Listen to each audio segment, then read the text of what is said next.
Today we're going to be talking about the O-1 visa, and this probably applies to mostly O-1B, but it could be for O-1A as well. And the O-1 is really special because it's the only visa type where you have so much flexibility on the type of petitioner that can petition for you. And that's really because of the nature of O-1B. It really applies to the arts, right? They might not have a traditional employment setup. So first of all, let's talk about the O-1 petitioner that is employer only. This means that you're going to be working for this company or this person directly, and only this person. So this might work in a situation where you have a full-time employer such as a studio. Let's say you're working for DreamWorks, and DreamWorks is going to be your sole employer. You're only going to be doing animation for DreamWorks, and you're not going to be working for any other employer.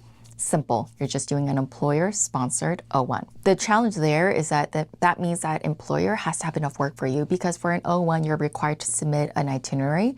Let's say you're asking for the full 3 years. You need to show what you're going to be doing for the next 3 years. So if that employer doesn't have enough work for you to cover the 3 years, that will be difficult.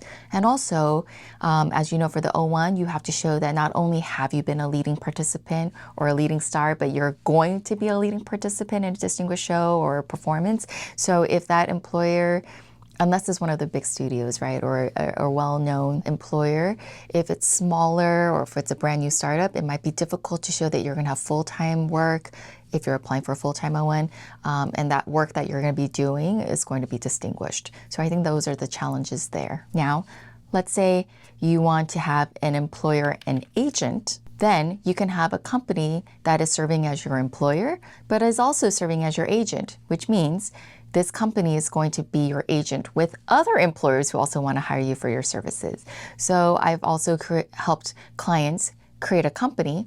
This company is not only going to house their work, let's say they're also an animator, but let's say this animator wants to work with other studios like DreamWorks or Cartoon Network or Disney, as long as these studios are okay doing B2B, then this company that they set up, Company A, can serve as their agent and help them set up contracts with other companies, right? So you can file your O-1 that way and say, here's an itinerary of all the projects that I'm going to work with this employer.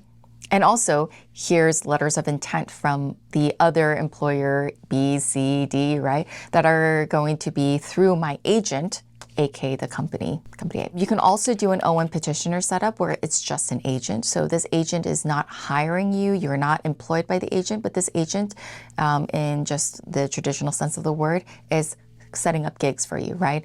So we see this a lot in music or maybe in fashion, right? Where you're a fashion model and you have an agent that is setting up shows and gigs for you, or you're a musician and you have an agent that's setting up work for you. Let's say this agent has an agreement where it says, I'm going to be working with you to get employment, working with multiple employers, and I get, 10% commission on the work that you do. So you can have an agreement with an agent, right? So you need to submit that. It has to be very clear on the terms of compensation. And then you want to have some contracts with potential employers showing that they're willing to hire you through this agent. So you want to have letters of intent or actual contracts. And the O-1 guidance also says if you have oral agreements, which is totally fine, right? You just have to memorialize it, right? So write down what the terms were so that you could submit it to USCIS, because you can't submit a recording.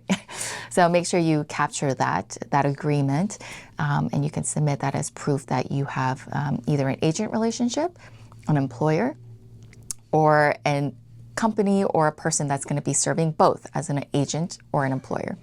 And as I mentioned throughout this, as you notice, it could either be a person, like an individual, or it could be a company. So I think that's a lot of flexibility for O-1 petitioners or an O-1 beneficiaries, that there's a broad range of employment or agent relationships that can help sponsor for your case. Thank you for watching this video. I hope it was helpful. And for those of you who are thinking about applying for the O-1, or you're on the fence, you don't know if you qualify, I encourage you to reach out and speak to one of us so that we can help guide you and let you know if you do qualify.